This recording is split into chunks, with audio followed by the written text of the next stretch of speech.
सवर्ण बीजेपी के परंपरागत वोटर माने जाते हैं, लेकिन फिर भी बीजेपी ने आनंद मोहन के खिलाफ मोर्चा खोल दिया है।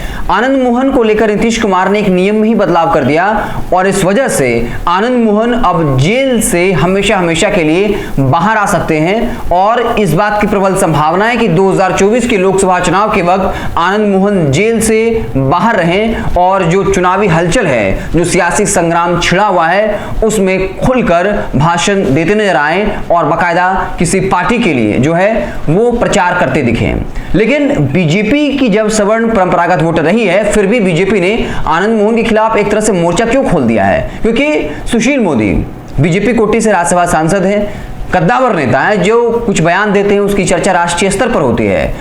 उन्होंने इस मसले पर हमला किया नीतीश कुमार पर। क्यों किया? क्योंकि यह कहा गया कि जब शराबबंदी के नाम पर हजारों लोग जेल की सलाखों में बंद हैं, जबकि शराब माफिया बाहर घूम रहा है, उनको जेल से बाहर लाने के लिए नीतीश कुमार कुछ नहीं कर रहे हैं। लेकिन जिस पर एक दलित आईएएस की हत्या की साजिश रचने का आरोप लगा है, कोर्ट में वो दोष साबित हो चुका है, लेकिन उसे जेल से बाहर निकालने के लिए कानून में बदलाव कर दिया जाता है। तो फिर जो शराब पीने के मामले में गरीब लोग जेल में बंद हैं, दलित पिछड़े समाज के, उनको जेल से रिहा क्यों नहीं किया जाता? उनका केस खत्म क्यों नहीं किया जाता?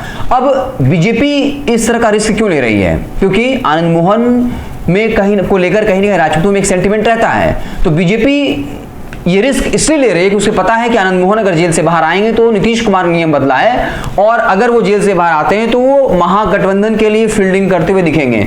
और बीजेपी को इस बात का डर है कि आनंद मोहन के बाहर आने से जो राजपूतों का वोट बैंक है वो महागठबंधन की तरफ शिफ्ट हो सकता है। आनंद मोहन अगर मंच से खुलकर महागठबंधन के तरफ अगर बयानबाजी करेंगे, भाषण देंगे, तो स्वाभाविक तौर पर इसका नुकसान जो है बीजेपी को हो सकता है। और आपको बता दें कि ललन सिंह से आनंद मोहन की मुलाकात हुई थी और ये कहा जाता है सूत्रों के हवाले से खबर कि आनंद मोहन ने कहा कि आपने ही हमें फंसाया और आपने ही निकाला है, आप लोग को हमें छोड़कर कहां जाना है। बात तो यहां तक चल पड़ी है कि महागठबंधन में खासकर जेडीयू से बात हो गई है कि एक सीट राज्यसभा दिया जाए और अपनी एक बेटे या बेटी के लिए जो है वो विधानसभा के टिकट भी 2025 के विधानसभा चुनाव में ले सकते हैं और ये डील जो है महागठबंधन सेटल करेगा।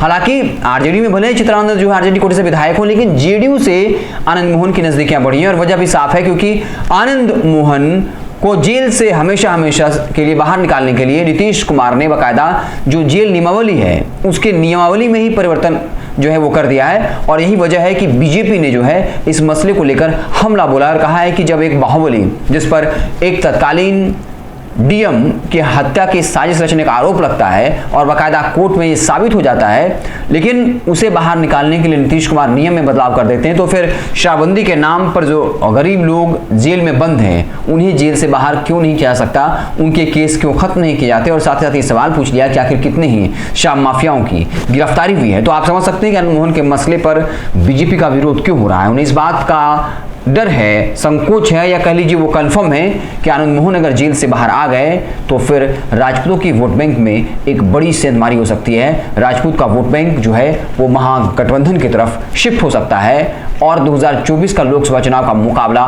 काफी नजदीकी रहने वाला है। आपको याद होगा 2020 का विधानसभा चुनाव जहां मात्र 12,000 मतों के अंतर से तेजस्वी यादव सरकार नहीं बना पाए। इसके साथ ही बहुत सारी ऐसी सीटें थी जहां पर वोट का अंतर, जीत हार का अंतर 100 वोट, 150 वोट था, 200-250 वोट था। ऐसे में अगर आनंद मोहन बाहर निकालकर राजपूतों का अगर कुछ वोट हर लोकसभा सीट पर ट्रांसफर करा देते हैं तो बीजेपी के लिए मुश्किलें जो हैं वो बढ़ सकती हैं।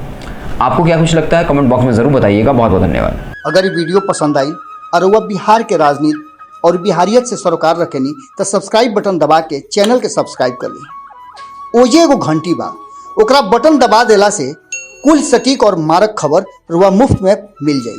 अगर रुआ पत्रकारिता के हमनी के नया प्रयोग में सहयोग कर चाहतानी तो ज्वाइन बटन दबा दी। पेटीएम नंबर नोट कर ली 9386816700। धन्यवाद।